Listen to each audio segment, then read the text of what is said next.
Daros la bienvenida en nombre de mi secretaria universitaria, que evidentemente está otra vez enhorabuena por haber programado un año más este programa de presencia científica, que ya es tradicional en este campus universitario.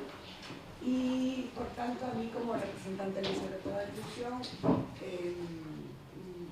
tengo que dar obligatoriamente las gracias al profesor Nicolás de la Rosa, que de nuevo ha caído en la trampa de ver su tiempo para programar esta presencia, y Alberto este año además ha intentado cubrir parcelas que en otras ediciones no estaban cubiertas, y esto responde un poco al objetivo mismo del programa. Si la idea del programa era no hacer un programa específico de que las presencias fueran solamente de determinadas materias vinculadas no siempre con las titulaciones del campus, sino que se abrieran a otras materias que evidentemente estuvieran estrechamente ligadas, aunque no fueran objeto específico de lo que habitualmente son las actividades que se hacen. Evidentemente hoy también tenemos que estar muy satisfechos por la presencia de Carmen Galán, a la que teníamos muchísimas ganas de traer, y que a pesar de su apretada agenda ha tenido a bien estar aquí con nosotros, y por eso se lo agradecemos muchísimo. Y por supuesto a Fernando Ojeda, que también ayuda con esta programación y ha accedido amablemente a presentar la actividad. Así que muchísimas gracias por estar aquí. Os invito a seguir esta programación, que como sabéis empieza hoy, pero se va a prolongar hasta el mes de junio. Y por supuesto agradezco a todos vuestra participación, y a través de la página web del vicerrectorado cualquier sugerencia sobre esta programación que queráis hacer. Así que muchas gracias, bienvenido, y dejo la palabra a Fernando Ojeda, que va a presentar a nuestro invitado. Muchísimas gracias. Bien, gracias, bienvenido a todos. Bueno, yo antes que nada también quiero aprovechar para darle las gracias al profesor Nicolás de la Rosa por organizar desde hace ya varios años estas presencias científicas, que bueno, que es una actividad académica importante más allá de las clases, tanto para alumnos como para profesores e investigadores de la universidad. Bueno, de encontrar un foro donde aprendamos, nos informemos, nos enteremos de temas, discutamos sobre temas científicos en este caso, que son de importancia. Bien, y las presencias científicas este año se enmarcan dentro del Año Internacional de la Química, que es este 2011, y aunque la conferencia anterior no va a hablar de química en sentido estricto, va a hablar de vida, pero bueno, al fin y al cabo la vida no es más que rotura y formación del base químico. Así que en cierta medida la química estará presente. Y bien, tengo el honor de presentar a mi colega, profesora de botánica como yo, pero ella es catedrática de botánica en la Universidad de Córdoba. Ha sido directora del Departamento de Botánica durante varios años, hasta el 2010, y ahora es vicerrectora de Internacionalización y Cooperación de esa universidad. Ella es palinóloga. Para los que no sabéis, la palinología es el estudio del polen, que es el ortofito masculino de las plantas, y está especializada en aeropalinología y aerobiología, es decir, el polen que está suspendido en la atmósfera, en el aire, y es el que nos produce las alergias. Digo, aeropalinología es el polen en sentido estricto, y aerobiología pues son más sustancias y organismos biológicos más allá del polen, como puede ser esporas de hongo, como pueden ser otros organismos.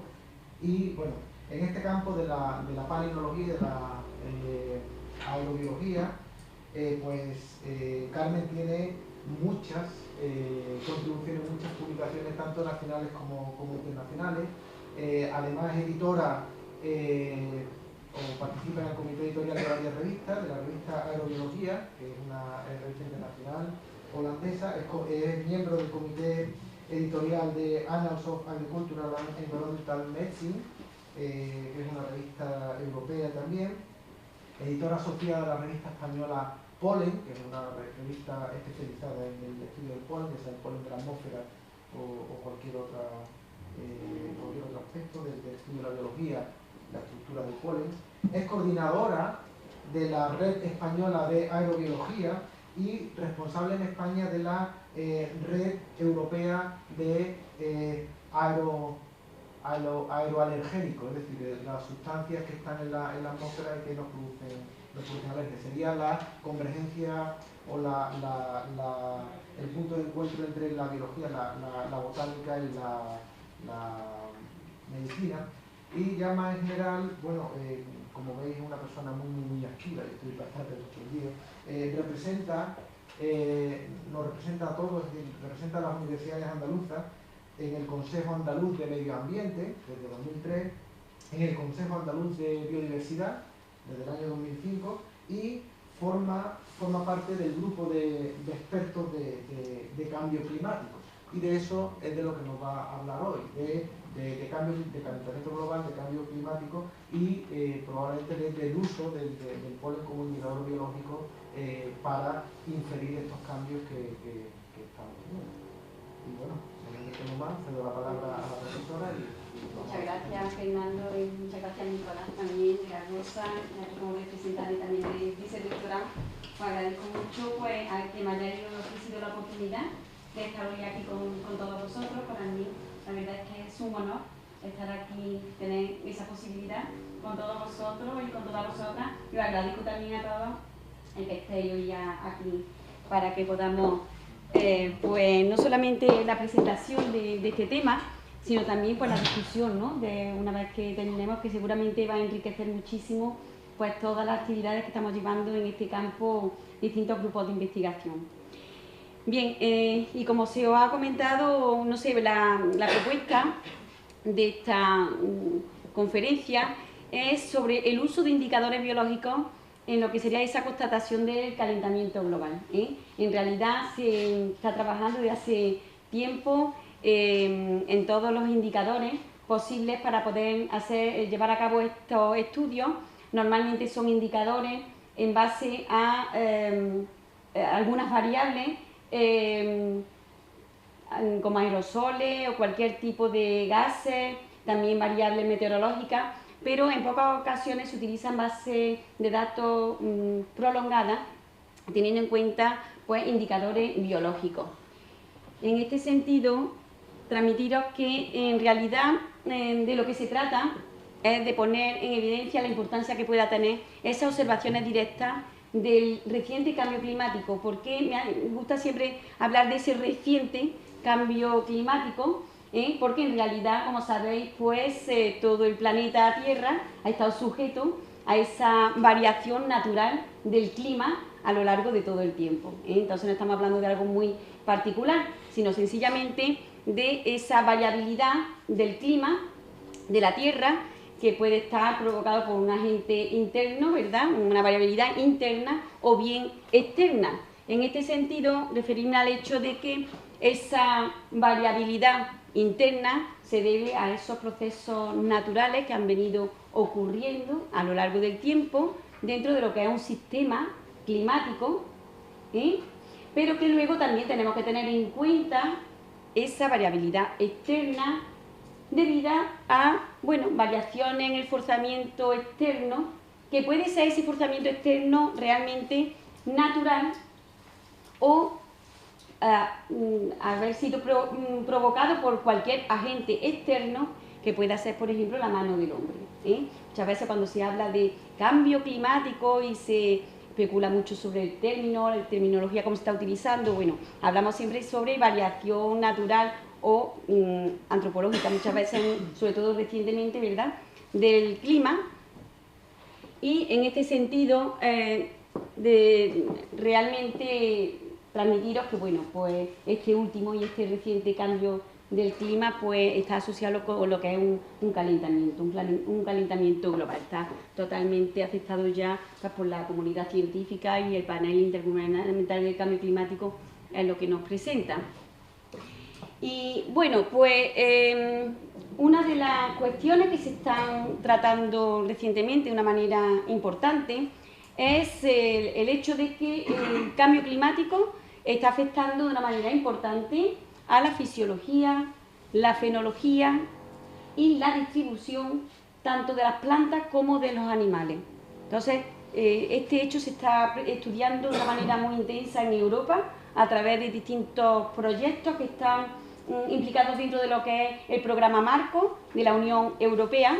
Y bueno, por eso me gusta cuando estoy trabajando en un tema específico, siempre en ciencia, es de los datos que están manejando, no a nivel global, porque puede variar de una manera extraordinaria dependiendo del clima o de la zona geográfica a la que nos estemos refiriendo.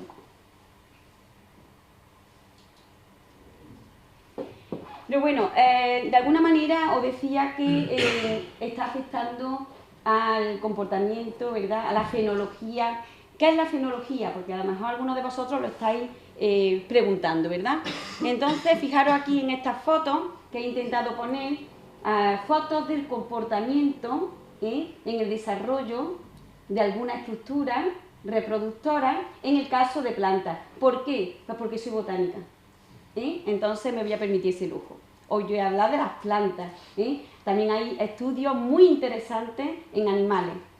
Pero hoy me voy a centrar un poco en las plantas y nosotros hemos trabajado en algunas de ellas que tienen una aplicación particular. Porque dice, bueno, ¿y por qué ha trabajado con un ciprés y una encina? ¿Qué tendrá que ver la encina y qué tendrá que ver el ciprés? Pero bueno, nosotros estamos haciendo unos estudios siempre con un carácter multidisciplinar muy importante. De ahí que también para mí sea un honor estar hoy aquí, que se está celebrando este año, el Año Internacional de la Química, ¿verdad? Pues también pues porque es totalmente multidisciplinar y ya lo iremos viendo con el tiempo, ¿verdad? Entonces, bueno, pues algunas plantas tienen un interés pues porque provocan una cantidad importante de polen alergógeno y puede provocar algún tipo de alergia, como puede ser el ciprés.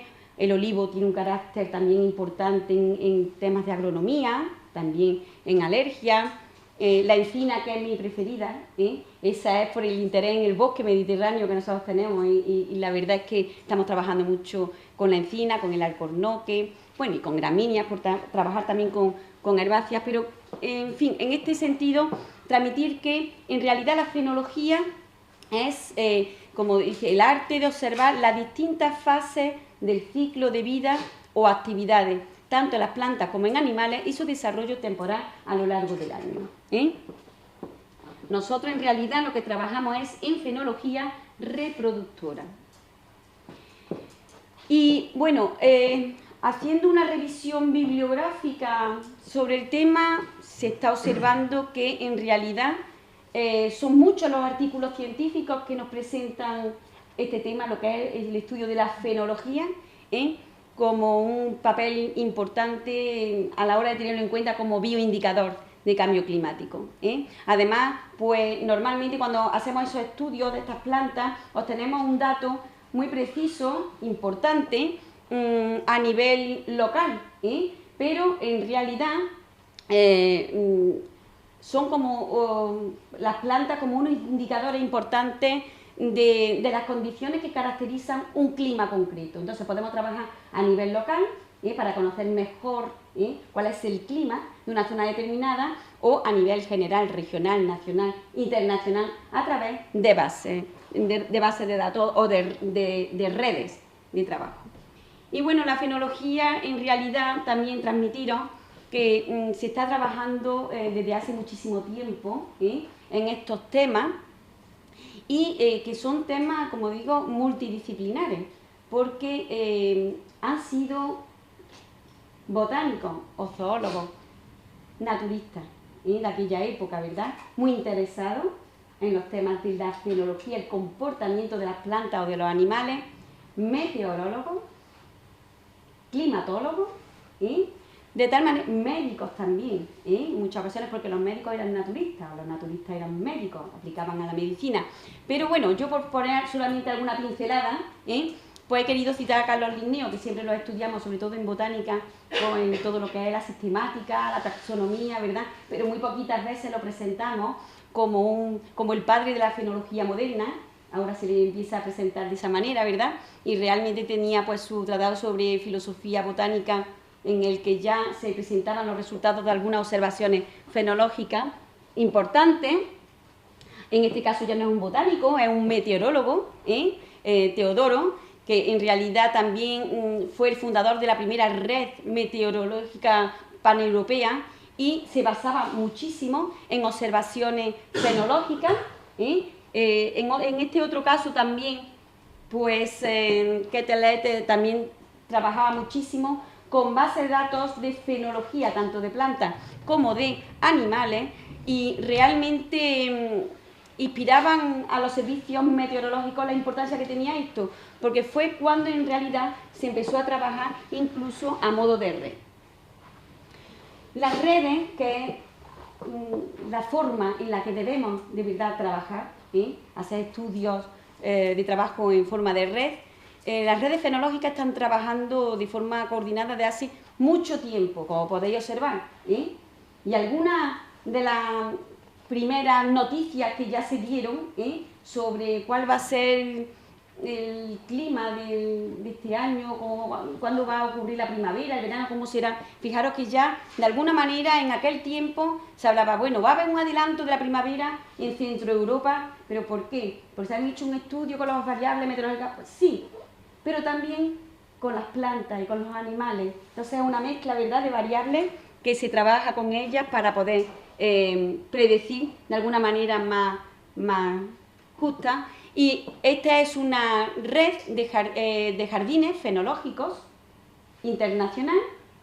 En este caso se está trabajando desde el año 57 y la forma de trabajo es utilizar la misma especie con los mismos clones en distintas zonas para ver cómo responde la planta.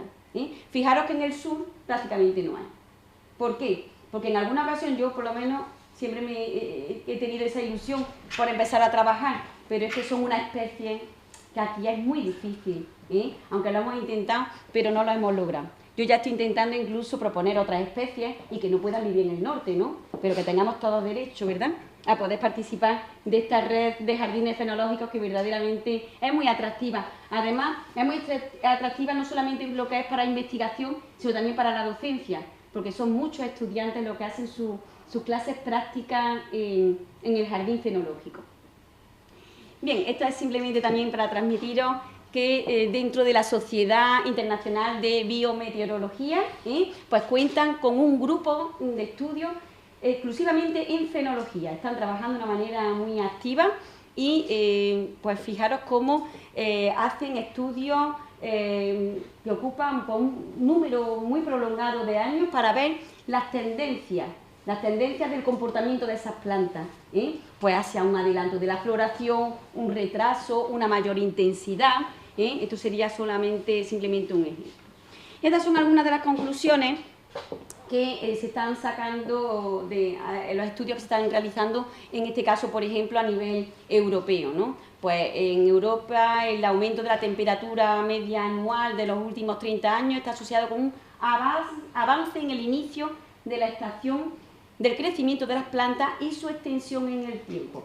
Cuando hablamos de estos temas siempre es a nivel muy general, porque no todas las plantas responden de la misma forma, ni la misma planta responde siempre de la misma forma en distintas zonas. Pero bueno, son conclusiones generales, ¿no?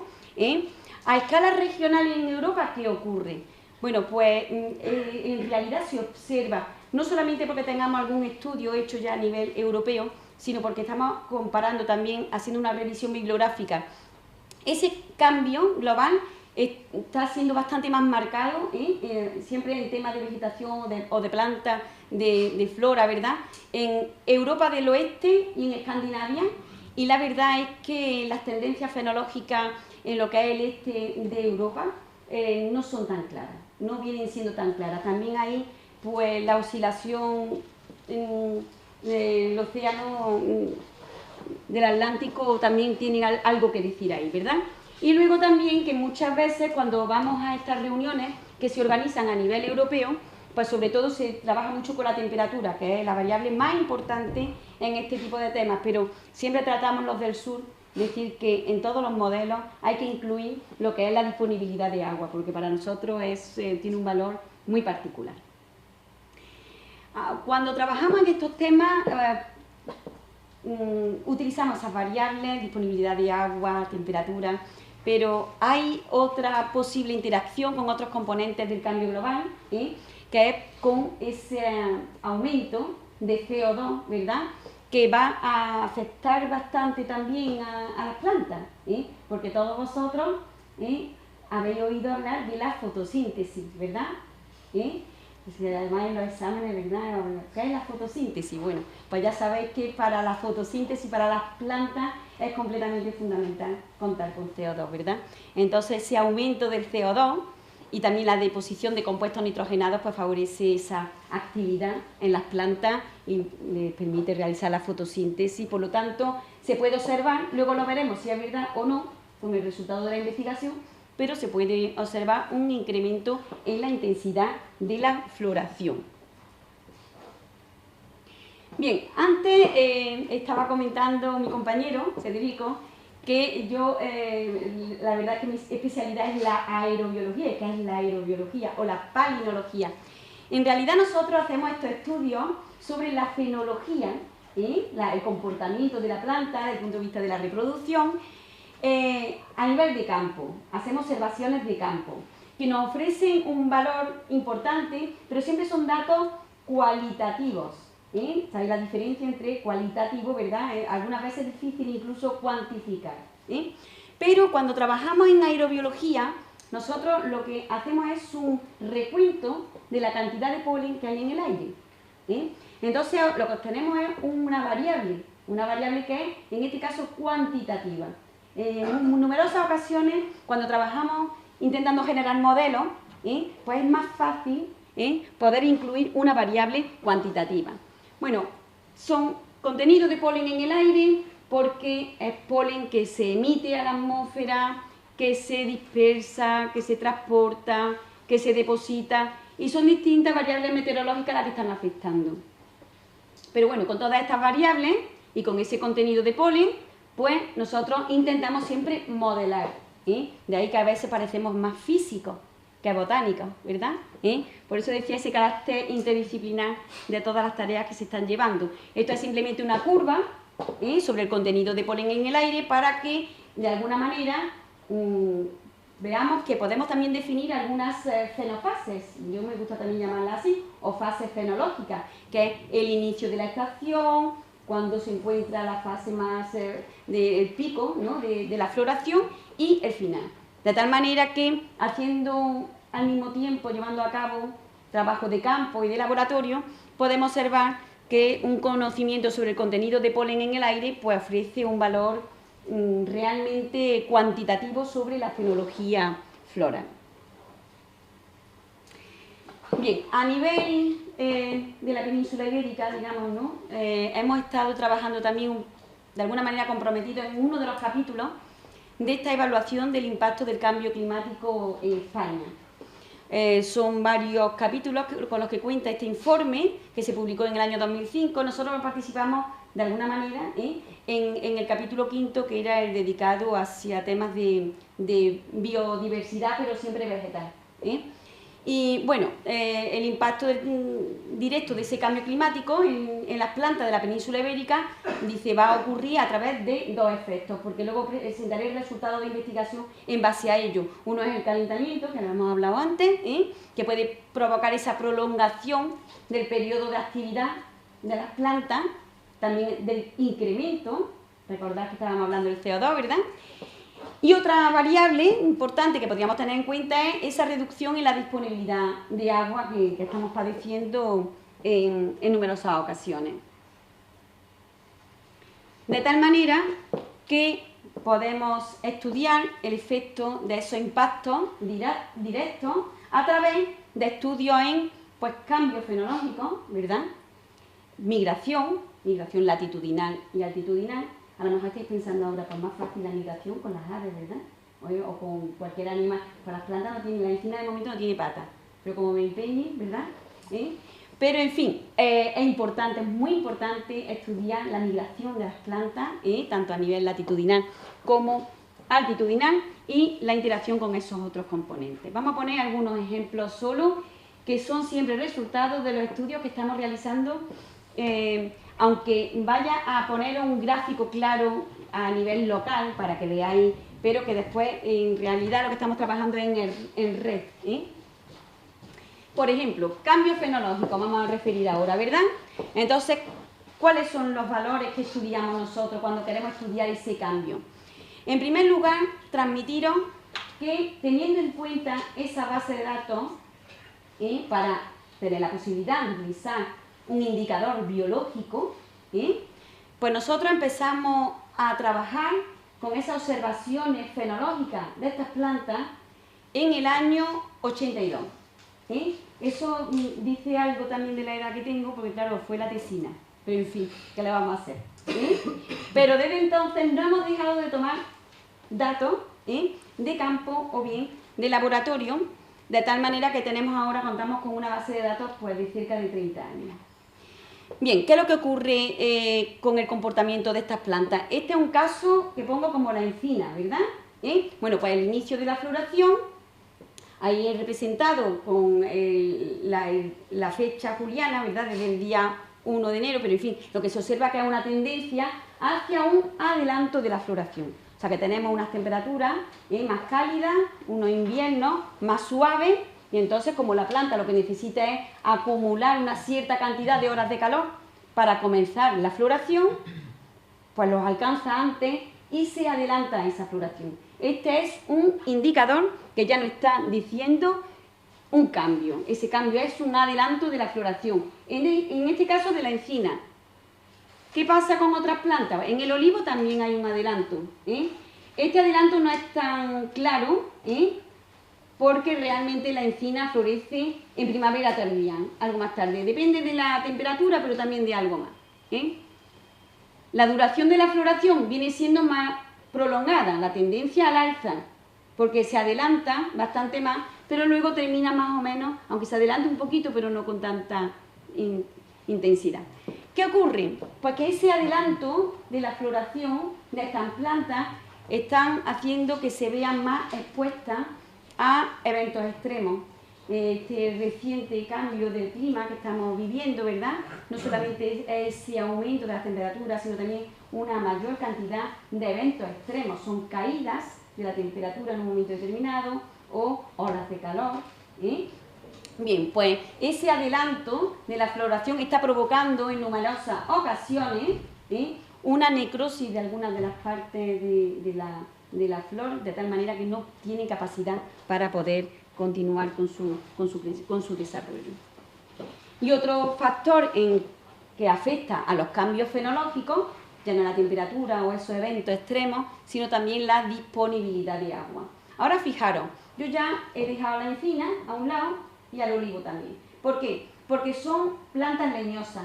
Y las plantas leñosas lo que venimos observando es que tienen una respuesta clarísima a las temperaturas, mucho más clara que las hierbas, las gramíneas, por ejemplo, ¿verdad? Que tienen una mayor dependencia hacia la disponibilidad de agua.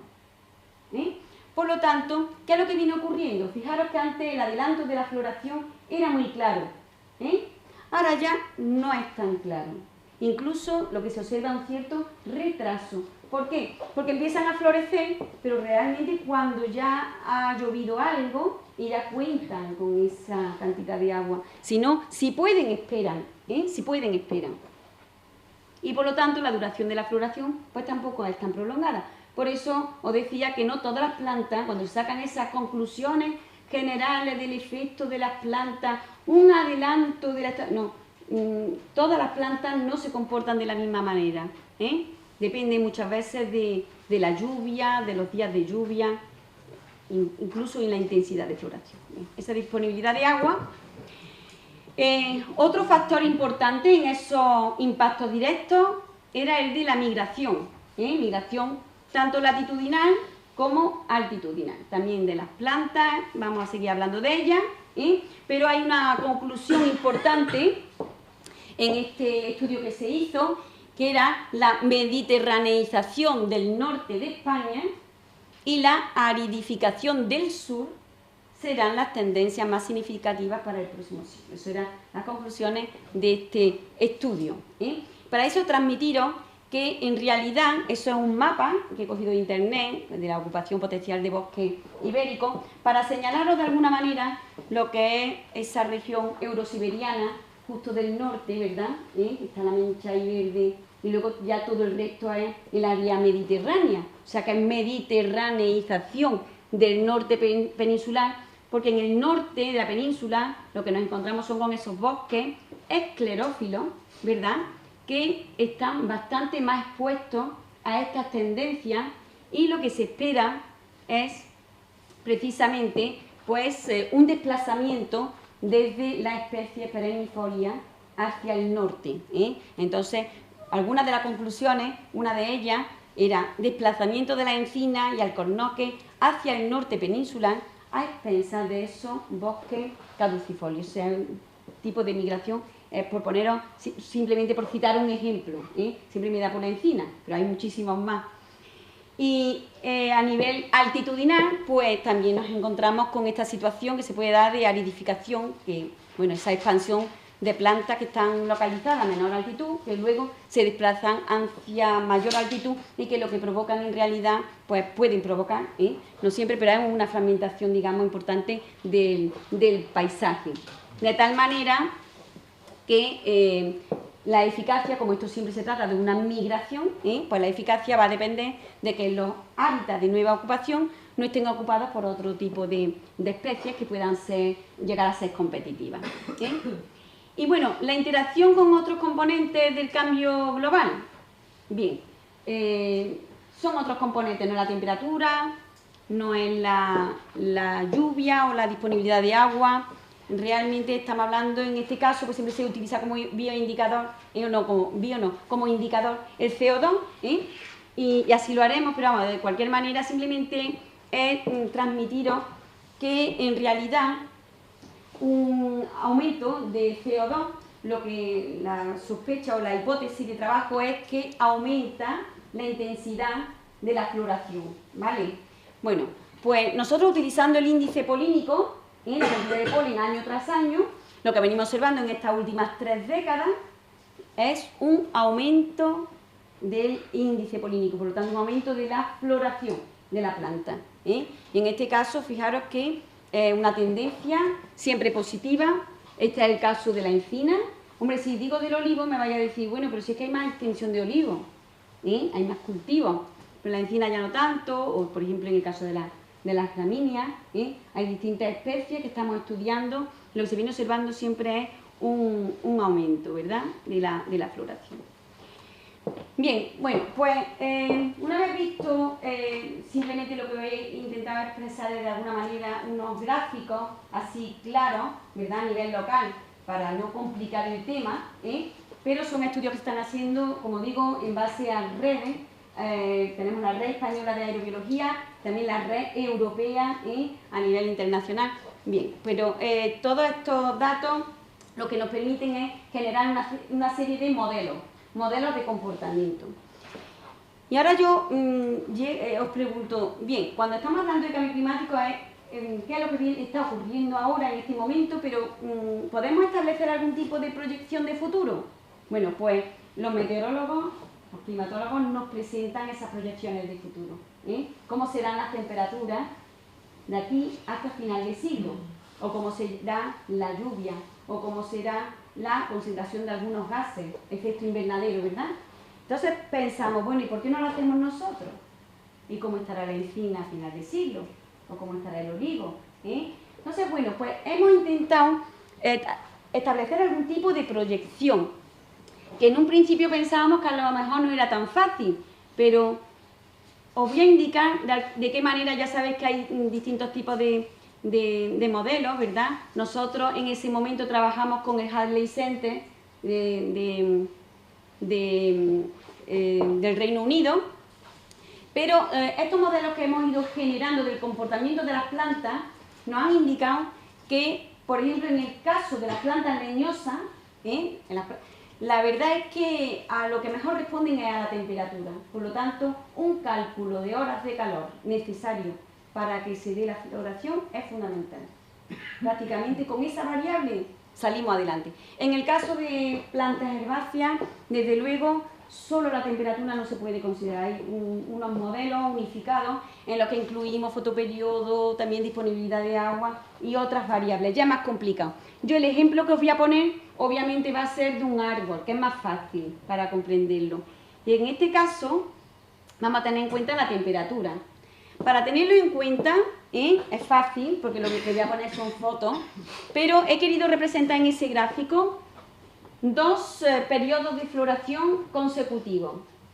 Ahí tenéis dos curvas verdes porque es la floración de un año de la encina y la floración del otro año, 2 años consecutivos. Y esta es la temperatura, ¿verdad? Bueno, ¿qué es lo que ocurre? ¿Cuántas horas de calor necesita el árbol para poder, para que se pueda dar la floración? Bueno, aquí está claro que el árbol, estas son las inflorescencias, está en flor, ¿verdad? Cuando termina la floración, ya las yemas que se han formado entran en un periodo de dormancia, un periodo durmiente, para poder sobrepasar todas ellas condiciones a las que se ven sometidas durante el verano con unas altas temperaturas importantes, luego durante el otoño con una variación a veces de temperatura también importante, pasan ese periodo del año como durmiente y necesitan un valor externo, un agente externo que hagan que se rompa esa dormancia. ¿Cuál es? Bueno, pues llega el invierno y entonces lo que hace es que acumulan una serie de unidades de frío. Esas unidades de frío son las que provocan la ruptura de la dormancia y entonces la planta empieza a acumular calor. Bueno, pues se trata de calcular esas unidades de calor necesarias para que comience la floración. Y así es como lo hemos ido calculando año tras año la cantidad de horas de calor que necesita esta planta en esta zona para ver cuál será la proyección de futuro. En otros casos, pues tenemos resultados en distintas zonas. Entonces, bueno, la temperatura acumulada se reconoce como el principal factor que influye en la variación anual de la fenología y la verdad es que lo que se espera siempre es que se alcance un valor crítico de temperatura para que se dé la floración, ¿vale? Bueno, ese valor crítico tampoco es que se calcule 2 más 2 son 4, sino que hay que considerar aquellas temperaturas por encima de un determinado umbral, que va a variar para la zona, para la planta, pero en fin, de cualquier manera, simplemente para deciros que nosotros lo que estamos es trabajando en distintas zonas. Este es un ejemplo de un mapa de la Red Española de Aerobiología con los distintos puntos de muestreo que tenemos y cómo hemos elaborado pues uno de los estudios. Este estudio era para modelar, para ver cuáles eran las horas de calor necesarias simplemente, que es lo que ocurría en Santiago, Barcelona, León, Madrid, Córdoba, en distintos puntos de muestreo. Nosotros, para validar el modelo, pues siempre hacemos una previsión, ¿verdad? Algunas veces tenemos un error de 3 días, de 4 o de 10 días, o sea que eso hay que tenerlo en cuenta, pero se calcula el umbral de temperatura, las horas de calor necesarias, el inicio y la previsión. De tal manera que lo que se han ido generando son modelos, siempre a nivel regional. Y esta es la proyección que hemos calculado, por ejemplo, como proyección de cambio climático para el inicio de la floración de la encina. Este es un ejemplo, hemos calculado para otras plantas, pero bueno, ¿cuál es la previsión para el 2025, 2050, 2075, 2099? Entonces, aquí veis, podéis observar que depende de la zona, ese adelanto que se espera a final de siglo, pues va a ser de tan solo 3 o 5 días, entonces tampoco va a ser tanto, pero hay zonas con un carácter importante continental, que ese adelanto puede ser bastante mayor. Nunca se debe hacer esto, pero bueno, lo pongo porque claro, realmente una media, pero bueno, proyección de futuro como media nacional, un mes de adelanto de la floración a final del siglo. Es una media nacional, ya sabéis que antes lo he transmitido, cada planta tiene un comportamiento y en cada zona, pero siempre se sacan como conclusiones así muy generales, ¿verdad? Este sería el estudio que hicimos en cuanto a la intensidad de la floración. En cuanto a la intensidad de la floración, con el modelo que hemos generado a través del Hartley Center, pues hemos observado también que en algunas zonas, fijaros en Santiago 1,1, muy poco, pero en zonas siempre con carácter continental ese aumento puede ser bastante mayor, ¿verdad? Lo mismo, pues una proyección de futuro como media nacional, 2,5 veces el aumento de la intensidad del corazón. Esto, bueno, algunos resultados de esto lo presenté en un congreso hace relativamente poco tiempo en Oklahoma, y era un congreso internacional de biometeorología. Y entonces en la discusión que tuvimos después de la presentación, hubo un compañero mío que levantó la mano para hacer una discusión sobre el tema y tal. Él es japonés, él es de Tokio, y él me dijo: Carmen, yo quiero decirle una cosa, y es que me parece fantástico que haya hecho usted propuesto este modelo, porque con muchas fórmulas, porque aquello era otro. Y entonces dijo él, dice, porque claro, usted está haciendo una proyección para final de siglo que no lo vamos a validar, porque ni usted ni yo vamos a estar aquí. Entonces le dije, pues efectivamente por eso lo he hecho, si no, no me hubiera atrevido, ¿eh? Así que, bueno, de alguna manera son cosas que es por la curiosidad, ¿no? Como dices, pero que, bueno, son cosas que no las vamos a validar, ¿verdad? Por lo menos nosotros los que estamos aquí. Bien, entonces, este era simplemente para transmitiros que a nivel andaluz también estamos trabajando, ¿verdad? Y hemos hecho también este tipo de cálculos, pero hemos observado que el impacto, o sea, por ejemplo, ese cambio en el comportamiento de la planta, de esa planta que puede florecer en primavera temprana, como puede ser la encina, es diferente al de primavera tardía, como puede ser el olivo, porque la encina responde de una manera más directa a la temperatura. Sin embargo, ya en el olivo que florece al final, pues depende también de otros parámetros. Entonces, este ha sido el cálculo que hemos hecho aquí. Y este fue pues como un resultado de ese informe que se hizo de evaluación de impacto del cambio climático para España.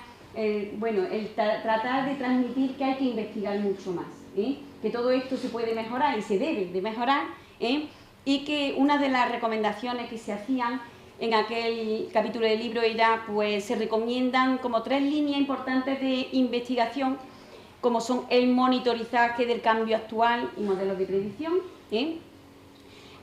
hacer estudios de actividades de monitorizaje siempre en forma de red, es muy importante para ver distintos comportamientos, distintas zonas. Ya lo de incluida la aerobiología, ahí se notó un poco que estaba yo ahí metida un poco en el tema del capítulo del libro. Y luego, pues, programas de monitorizaje a largo plazo para cuantificar algunos cambios florísticos y de vegetación. Bien, este tema, simplemente ya para terminar, como decía al principio, todos estos temas tienen un carácter multidisciplinar extraordinario, y de hecho, pues estamos trabajando continuamente pues con la biometeorología, con temas de ciencias naturales, de botánica, estamos con zoólogos, estamos con climatólogos, estamos con meteorólogos y también con médicos. Desde luego la Organización Mundial de la Salud está prestando una atención muy especial a todos estos temas. De hecho, ya la Organización Mundial de la Salud está hablando de lo que son las enfermedades ambientales. ¿Qué son las enfermedades ambientales? Entonces, ¿y cómo está afectando este reciente cambio del clima a las enfermedades ambientales?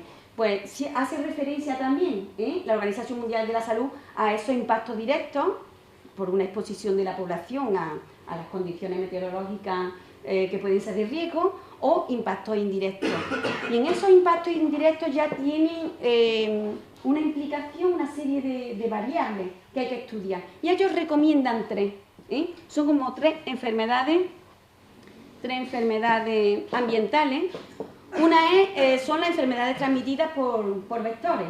Tenemos el tema de la malaria y tantas otras enfermedades, ¿verdad?, que además se están produciendo, no está claro tampoco, para algún tipo de migración y tal. Pero en fin, son estudios importantes. Otra enfermedad ambiental, porque una enfermedad ambiental es la transmitida por alimentos y agua. Son enfermedades ambientales, hay unos estudios pues muy importantes y muy buenos en este tema. Y hay otra enfermedad ambiental a la que le están prestando una muy especial atención, que es a la de los aeroalérgenos, polen y otras partículas que son biológicas con alérgenos y que verdaderamente están provocando, no me voy a detener ni mucho menos a hablaros de de aeroalérgenos en este caso, pero en fin, que está prestando mucha atención. Entonces acá es también en temas de salud, donde está despertando un interés importante pues todos estos cambios del clima que están generando. Con programas de respuesta, pues lo que se proponen siempre son trabajar en temas de programas de mitigación y de adaptación, ¿no? Bueno, nosotros desde aquí, en Andalucía, desde la Junta de Andalucía, pues se está trabajando de una manera muy intensa en este Plan Andaluz de Acción por el Clima, 2007-2012, y ya se han publicado el informe sobre mitigación, el más reciente es el de adaptación, y no paramos también de transmitir de verdad la importancia que tiene todo ese tipo de políticas de mitigación y de adaptación. Yo deciros que se está trabajando de una manera más intensa desde que se creó el foro de expertos. A mí tan expertos así no me gusta transmitir porque no somos tan expertos, pero en fin, somos una serie de personas siempre con un carácter muy multidisciplinar que estamos ahí muy implicados en estos temas. Y bueno, una de las cuestiones que a lo mejor luego vaya a preguntar, vamos a ver, si está afectando de una manera tan clara y si estamos con tantísimas discusiones llevadas a cabo en distintas cumbres, congresos, y no llegamos a una solución, porque estamos viendo la complicación que tiene, ¿se puede hacer algo o no? Yo cuando la gente me pregunta si se puede hacer algo, ya no hablo de cumbre de Kioto, el de protocolo de Kioto, cualquiera de las cumbres que se han celebrado, sino de este otro protocolo que es de Montreal, el protocolo de Montreal, en el que realmente cuando se presentó el tema, se trató el tema de los clorofluorocarbonos, que tanto daño estaban haciendo a la atmósfera, ¿verdad?, a la capa de ozono, se establecieron una serie de políticas y fijaros la solución, o sea que realmente el descenso fue enorme. Entonces, ¿se puede hacer algo? Si queremos, sí. Lo que hace falta es que no se le dé tanta importancia a todos los componentes económicos, si de todo se basa en la economía y todo el tema relacionado con el social o la ecología, pues se dejan siempre un poco a un lado. Entonces, bueno, simplemente terminar transmitiendo que lo importante para poder buscar una solución es que miremos de verdad al planeta Tierra de esta manera. Esta es la foto que tenemos así completa, ¿verdad?, que aparece en todas las páginas web, en todos los sitios, de tal manera que lo observemos como un sistema global, que hay que protegerlo, que fue en 1970 cuando se publicó el primer día de la Tierra, y precisamente se publicó el primer día de la Tierra cuando se hizo esta foto por parte de uno de los astronautas del Apolo 8, cuando fueron a dar vuelta alrededor a girar en la Luna, y le llamaron a la foto la salida de la Tierra. Y muchas veces en algunos, no en este en particular, pero en otros temas relacionados con lo que es hacia una ética ambiental, a mí me gusta mucho presentar esta foto y comentarla despacio, porque fue cuando se transmitió ese interés por llevar a cabo esa nueva, digamos, filosofía y esa nueva visión de lo que es la Tierra. Y ya entonces sí que termino del todo. En este caso presento también a la Tierra, y ahora estoy presentando, no sé si veis ese puntito que tenemos aquí, este puntito, ahora ya no me sale la de esta, aquí este punto azul pálido, que fue una foto que se hizo también a esa distancia, ¿verdad?, 6.500 millones de kilómetros ya fuera de la órbita. Fue Carl Sagan el que pidió a la NASA que se hiciera esa foto para transmitir de alguna manera, porque es transmitir que desde luego lo que tenemos es que tener una conciencia de protección, de proteger al planeta Tierra, porque es lo que realmente... Y que bueno, seguiremos con estos estudios para que podáis aportar de alguna manera algo. En este caso han sido variables siempre desde el punto de vista de la biología, variables biológicas. Y nada más, muchísimas gracias por estar aquí, por haber atendido esta conferencia. Si tenéis alguna cuestión que queráis comentar, alguna duda, pues lo podemos hacer ahora.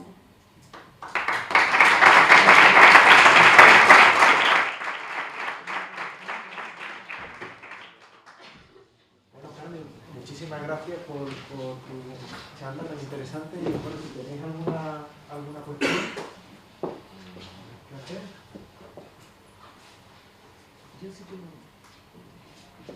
desde el más absoluto desconocimiento. Cuando vosotros analizáis todo ese proceso que se da en cualquier planta, en el caso, por ejemplo, de la encina y del olivo, que son dos especies que están vinculadas a una manipulación porque son parte de, digamos, de alguna manera de una industria en los dos casos, y en el caso del olivo todavía más porque también reciben tratamiento externo. Entonces, cuando vosotros hacéis ese estudio de temperatura, etcétera, para la floración, ¿cómo salváis? Porque supongo que los tratamientos que se le hacen para las plagas, etcétera, también afectarán a... Sí, efectivamente se tiene en cuenta pues todos esos tratamientos que están llevando a cabo, pues ha habido algún cambio a lo largo de este tiempo y que en mejora. Con el caso del olivo, la verdad es que es muchísimo más difícil comprender. Lo que sí es verdad, en el caso del olivo, lo que sí tenemos muy en cuenta es, por ejemplo, una variable que puede ser inicio de la floración, porque por mucho tratamiento que se le esté dando, lo que se quiere es una mejora en cuanto a una mayor intensidad de la floración, una mayor intensidad en producción de aceituna, pero no tanto en el momento en el que va a florecer. Entonces, con esos tratamientos lo que hemos observado es que depende de una manera extraordinaria de las temperaturas. No nos exige el modelo que incluyamos otra variable. Tiene un comportamiento, en el caso de la encina, bueno, aunque también tiene, por supuesto, tenemos nuestra dehesa, ¿verdad? Pero no es tanto el tratamiento. Entonces, lo que sí observamos es como un comportamiento diferente, porque florecen en distintas épocas del año, porque son realmente diferentes, ¿verdad? Pero un comportamiento muy similar en cuanto a lo que son especies leñosas y una dependencia muy extraordinaria con las temperaturas. En el caso de que hubiera que incluir esas otras variables que se tienen en cuenta, pero ya de manera muy temporal, entonces ya el modelo no funcionaría. De momento. Yo tengo otra, también desde el desconocimiento. ¿Por qué las leñosas no tienen dependencia o no tienen tanta dependencia a la disponibilidad de agua? Me ha sorprendido. Sí, en realidad porque la tiene, sorprende porque sí la tiene. Lo que pasa es que no es una dependencia inmediata. Entonces, dependen del agua, pero claro, en una especie leñosa, pues en raíz están muchísimo más profundo, pueden tomar agua de zonas bastante más profundas, de unas zonas más extendidas. Entonces, también tienen una mayor evapotranspiración. Exactamente, sí, pero realmente tienen esa capacidad de poder tomar. Entonces, pueden responder la respuesta que nosotros observamos es una acumulación de 2 o 3 años sin agua. Entonces, ¿cuándo se observa esa respuesta? Sin embargo, en las herbáceas es que realmente pues, tienen menos disponibilidad de territorio. Entonces, tiene que ser que pronto puedan acceder a esa cantidad de agua que tienen en una zona muy local. Y la respuesta es más rápida, digamos. También, como dice Carmen, los árboles están ahí, tienen ya las raíces profundas y aunque no llueva un año, pueden tomar agua del subsuelo, mientras que las gramíneas en muchos casos son anuales, es decir, para producir, o sea, los árboles adultos producen las flores, no las producen, pero las gramíneas para producir flores primero tienen que crecer, tienen que germinar, es decir, y para el establecimiento, o sea, porque salen desde semillas, sí son mucho más dependientes del agua que un árbol que ya está ahí, ya no puede aguantar una sequía. Y otra cosa, en estas redes en las que estáis trabajando, ¿hay grupos que estén trabajando con, podríamos llamarlos los efectos colaterales? Me explico, que va a polinizar, que va a comer polen, si no es de la localidad y viene de fuera y se adelanta la floración, cuando yo llegue, pues a lo mejor ya no tengo comida. Exactamente. Eso también... Eso hay grupos de trabajo que están en estos temas.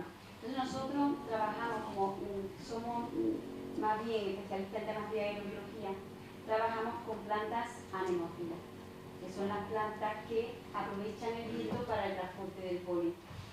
Pero hay otros grupos de trabajo con plantas entomófilas. Entonces, estos grupos de trabajo también tienen bases de datos que además son muy curiosas porque hay el comportamiento del insecto o del animal que poliniza y el de la planta. Nosotros no estamos haciendo esos estudios porque son otro tipo de plantas, pero ahí sí se están haciendo también estudios muy interesantes. Muy interesantes. Entonces llevan al mismo tiempo un estudio sobre el comportamiento de la planta y sobre el comportamiento de ese insecto o animal, que puede ser que lleve a cabo la polinización. ¿Alguna cuestión? Yo tengo un par de ellas, si acaso se le ocurre alguna puede preguntar luego. Es una cuestión que a lo mejor un poco especializada como botánico, pero que lo voy a tratar de explicar. Entre las gramíneas hay algunas gramíneas que tienen el fotosíntesis C3 y otras son C4, es decir, la C4 tiene la posibilidad de discriminar el CO2 atmosférico y la C3 no. La C3 cuando abre los estomas entra CO2 o entra oxígeno y la rubis enzima de la fotosíntesis, si toma el oxígeno, pues se produce lo que se llama fotorrespiración, que es nocivo para las plantas. Bien, dicho esto, las C4 son, por tanto, porque pueden discriminar el CO2, se ven con ventaja en un ambiente en donde la concentración de CO2 es baja. Entonces, sería interesante el estudio del polen de gramínea, si es posible, que no lo sé, discriminar el polen de planta C3 y planta C4, ver este ratio, porque lo que cabría esperar es que si hay realmente un aumento de CO2 en la atmósfera, pues este ratio C3-C4 iría en favor de aumentar la proporción de planta C3. ¿Hay forma de ver eso? Efectivamente, no hay forma, cuando estamos hablando de polen, cuando son observaciones directas en campo, sí, pero como el análisis de la intensidad, sobre todo en base al polen atmosférico, sí, no se pueden identificar. Entonces, el polen que llega a los captadores, dice, esto es polen de gramínea. Toda la familia Coaxia, ese es el problema. Sí. Toda la familia Coaxia tiene el mismo tipo de polen. El polen redondo con un poro. Exactamente, con un poro. Uno un poquito más grande, otro más... Hemos intentado incluso por el tamaño, pero al final solapan medidas. Por lo tanto, no se puede. Y hablamos en ese término. Pero, sin embargo, ahora lo que estamos trabajando precisamente en este tema, pero en invernadero o trabajando con alguna planta en especial, sometiéndolo, pero siempre con C3, C4, para ver las distintas respuestas de cada una de ellas. Pero ya es otro tipo de proyecto. De hecho, ahora hemos propuesto uno como proyecto de excelencia de la Junta de Andalucía para tratar el tema, pero ya no puede ser a través del dato aerobiológico, del dato en el aire, porque toda la familia tiene un mismo tipo político, digamos. Entonces es imposible hacer ese estudio, pero es muy interesante porque realmente el comportamiento va a ser diferente. Y una aproximación muy parecida, pero ahora con árboles. Has dicho lo de la mediterraneación de... La que es difícil. Sí. Cuando lo presento fuera. Eso quiere decir que cabe esperar que haya más encina en la cornisa cantábrica y en Galicia y en el norte de Portugal y menos robles, menos cuervucas. Igual que con la C3 o C4, ¿es posible discriminar entre el polen de robles caucifolio y encinas perennifolias? En el caso de la familia Farácea, el género Quercus tiene la misma... Bueno, claro, estamos hablando de Farácea, ¿no? Dice de roble. Claro, es que por ejemplo en estudios, porque el polen se estudia no solo en el aire, sino en estudios que a los climas pasados importantes, sí, el polen fósil. Sí, y yo sé por los trabajos de Carrión que en polen fósil sí, por lo menos se atreven a discriminar en alguna especie de Quercus, y desde luego Quercus caucifolio y Quercus perennifolio, si José Carrión lo dice, yo creo que se puede discriminar. Exactamente, porque yo esos estudios los conozco de Pepe, y realmente hay alguna especie que se puede distinguir un poco por la forma, enrolada o... Lo que pasa es que son precisamente en ese polen fósil. ¿Por qué? Pues porque es polen que ya ha perdido todo lo que es el interior, solamente queda la pared, sí. Y entonces al secarse adopta una forma diferente en tamaño y tal. Pero cuando está en el aire, los ramos de polen son, decimos, almomégatas. Alma-omega es que absorben de forma muy rápida el agua, la humedad, cualquier humedad. Entonces son granos de polen que se hinchan.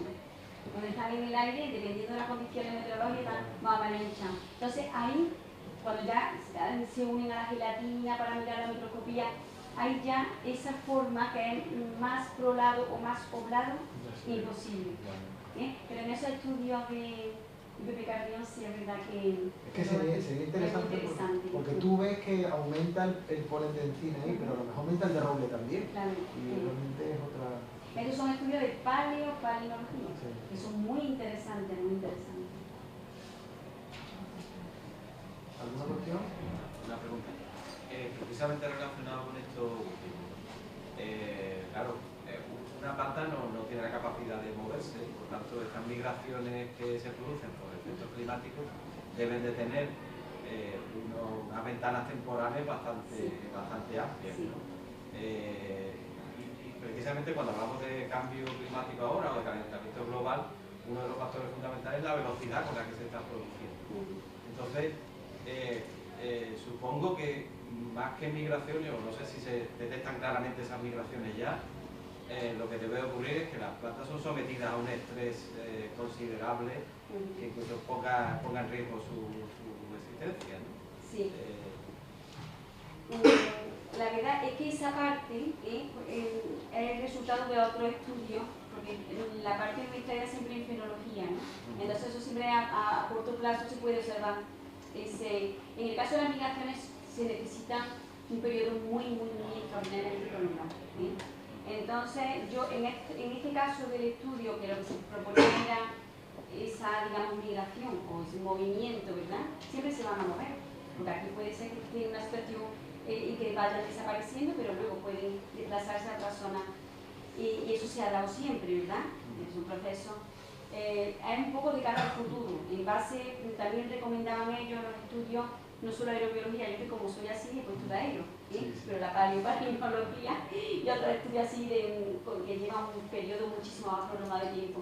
De cualquier manera, el tema de migraciones lo he puesto como ejemplo porque es una planta que no la tenemos, gracias a Dios no la tenemos nosotros aquí, que es Ambrosia, que es una planta que en Centro Europa está migrando de una manera extraordinaria y empezó a encontrarse en Hungría, y como todos los años tenemos reuniones de su tema, cada año nos presentan zonas nuevas colonizadas por Ambrosia.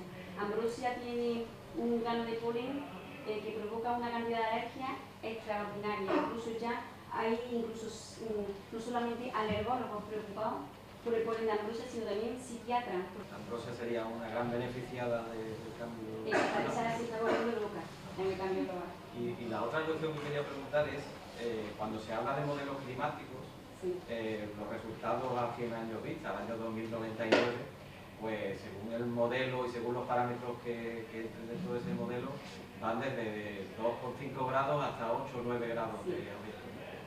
Entonces, los estudios que he realizado, las predicciones que ha realizado, es decir, ¿con qué aumento de temperatura ha estado trabajando? ¿Con el, digamos, más favorable o con el menos? Pues la verdad es que cuando cogimos esos modelos de Hadley Center, cogimos los más favorables, porque pensábamos que, porque además es que estos han sido estudios que hemos hecho, digamos, de alguna manera así muy general, para algo muy, o sea, es como un apartado de un artículo científico, porque basarlo en un solo modelo eso no es recomendable.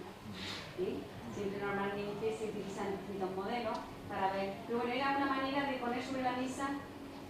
Yo la verdad que tenía interés en poner sobre la mesa que se puede hacer. Lo que pasa es que luego necesitamos muchísimas horas y muchísimo tiempo para utilizar muchísimos modelos y en muchísimas zonas geográficas, pero ya se puede hacer. Y mira, con tanta gente joven que tenemos aquí, ¿verdad? Con tanta ilusión que tenéis en hacer estudios de investigación científico, pues vamos a ponérselo en sus manos y que realmente además ahora por parte de lo que es la Consejería de Medio Ambiente se están generando modelos muy importantes, a lo mejor de cara al futuro, pues seguro que ellos pueden trabajar con esos datos. Son datos que de verdad deben estar al alcance de todos. Yo no soy de estas personas que piensen que los datos deben de estar en un cajón. Así que yo espero que sí. ¿Tiene alguna cuestión? ¿No? pues de nuevo, muchísimas gracias y bienvenidos.